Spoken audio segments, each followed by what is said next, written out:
నేను కంటిన్యూగా ఇంతమంది కొత్త డైరెక్టర్లు అని అన్నప్పుడు నేనే లెక్క అడుగుదాం అనే టైంకి విజయ్ చెప్పాడు 35 మంది డైరెక్టర్లు అంటే. డెఫినెట్గా సినిమా ఇండస్ట్రీలో కొత్త వాళ్ళకి అవకాశం ఇస్తున్నప్పుడు ఎవరికి అవకాశం ఇచ్చినా ఒక్క వ్యక్తికి అవకాశం ఇచ్చినట్టు అవుతుంది.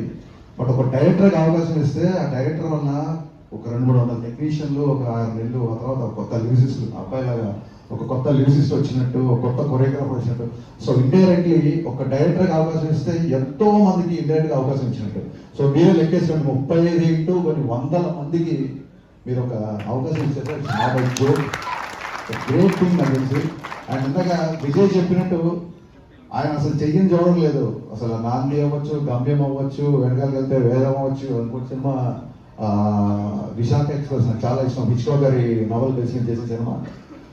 అసలు ఆయన ఫస్ట్ సినిమా అల్లరి కాబట్టి ఆయన అల్లరి నరేష్ ఉంటాడు తప్ప ఆయన అన్ని జోన్లు టచ్ చేసేది. ఏ డైరెక్టర్ స్క్రిప్ట్తో వెళ్ళినా రెడీగా ఉంటారు కాబట్టి ఆయన అల్లరి నరేష్ కాదు, అందరి నరేష్ యాక్చువల్గా. ఎందుకంటే మన టైంకి మాట్లాడు సీరియస్లీ.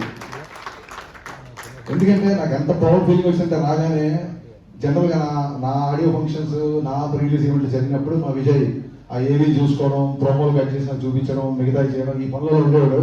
నేను పక్కన రాగానే నా పక్కన నా ఆడియో ఫంక్షన్ చూసిన విజయ్ నా పక్కన డైరెక్టర్ కూర్చోబెట్టాడు. నరేష్ గారు మనస్ఫూర్తి ఇంకోసారి నేను థ్యాంక్స్ చెప్తున్నానండి విజయ్ డైరెక్టర్ చేసినందుకు. నా ఫస్ట్ సినిమా అప్పుడు ఉన్నది ఎంత టెన్షన్ క్రియేట్ అయింది నాకు. రోజు నాన్న రిలీజ్ అవుతున్నప్పుడు విజయ్ గారు ఇంటికి కొట్టాలి, విజయ్ గారు ఇంటికి కొట్టాలని. సో ఇలాంటి ఎందరో మంది, ఇంతమంది మీరు ఇక్కడ తీసుకురావడం అనేది ఇట్స్ నేను ట్రూలీ బ్లెస్డ్ అండి. ఇక్కడ అందరి బ్లెస్సింగ్స్ మీకు ఎప్పుడు ఉంటాయని మనస్ఫూర్తిగా కోరుకుంటాను.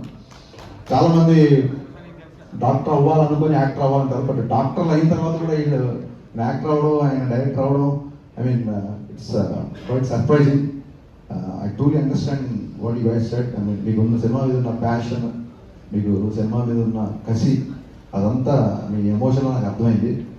ఒక బుల్లెట్ ట్రైన్ లాగా దూసుకుపోతున్న బీమ్స్, ఒక బుల్లెట్ ట్రైన్ లాగా దూసుకుపోతున్న బీమ్స్ ఈ రైల్వే కాలనీ దగ్గర ఆగి ఇక్కడ మీ అందరితో ట్రావెల్ చేసి దీనికి ఒక అద్భుతమైన మ్యూజిక్, మంచి పాటలు, మంచి బ్యాక్గ్రౌండ్ స్కోర్ ఇచ్చారని చెప్తున్నారు. ఒక డైరెక్టర్ ఎగ్జైట్ అవ్వకపోతే, ఒక రచయిత ఎగ్జైట్ అవ్వకపోతే అంతసేపు మాట్లాడండి బ్యాక్గ్రౌండ్ స్కోర్ గురించి.